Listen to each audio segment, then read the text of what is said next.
Hi everyone, in this video we will read about Vijayanagara Empire. Vijayanagara Empire was a very prosperous and significant empire during the medieval period, and this has been one of the most important topic in UPSC prelims for last 10 years. If you see the last 10-year papers, you will find Vijayanagara Empire question in alternative years. So that is why it is very important. Now we will read about first of all the introduction about the Vijayanagara Empire, how the empire was established. Then we will read about the important kings, specifically Raja Krishnadev Raya. We will also then dwell upon the social and economic life as well as the administration of Vijayanagara Empire. Then ending up with the cultural contribution, whether it is literature or architecture. So let's begin. Now, Vijayanagara Empire was further subdivided into various dynasties. So, the first sub-dynasty in the Vijayanagara Empire was Sangama. The founders of the empire were Harihar I and Bukka. They belonged to the Sangama dynasty. It ruled from 1334 AD to 1485 AD. Now, we will read about one of the most important king, Devraya II. He assumed the title as Elephant Hunter and Dakshina Pathada Chakravarti. Okay, that shows his might. Territory was he extended the empire from Gulbarga, which is in Karnataka, to Sri Lanka and Telangana to Kerala. Okay, his commander was Lakkana Dandesha. Okay, now we will read about Krishnadev Raya. He belonged to Tuluva dynasty. He assumed title or was known as Andhra Bhoja and Andhra Pitama because of his cultural contribution. Now, the empire extended from river Krishna to river Kaveri and from Arabian Sea to Bay of Bengal. So, the north to south is Krishna to Kaveri, and the west to east expansion is Arabian Sea to Bay of Bengal.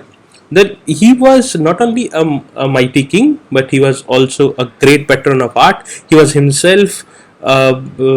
himself wrote many of the books like Amukta Malyada and Jambavati Kalyanam, which are very important. His contribution in architecture is also immense. He built Hazara Ram and Vittal Swami temples. Now we will read about the administration during the Krishnadeva Raya. So there was a system Ashtadiggajas during Krishnadeva Raya, and in Ashtadiggajas you would have read about the 9 jewels of Akbar. So similar thing is Ashtadiggajas of Krishnadeva Raya. Now we will the notable point is Krishnadeva Raya came before Akbar. Okay, so this is not that he took that idea from Akbar. So Ashtadiggajas of Krishnadeva Raya included people like scholars like Allasani Pedana. Allasani Pedana was the author of Manu Charitram, and he is known as Andhra Kavita Pitama. That his stature is so high, you can understand from the title itself. Then Nandi Thimana was also there. Okay, and others were like Dhurjati, Ayyala Raju, Pingali, Surana, Tenali Rama. You must have read about him. Ramaraja Bhushana. Okay. Now we will read the administrative structure of Vijayanagara Empire. So the king was at the top. The king had absolute authority in executive, judicial, legislative matters, and the succession was hereditary. The administrative units were Mandalam, below that Nadus, then Sthalas, and lowest unit was Gramas. The Mandaleshwar or Nayaka governed Mandalam with considerable autonomy. From here, the Nayaka system will evolve. Okay, and then some of them will become independent kings.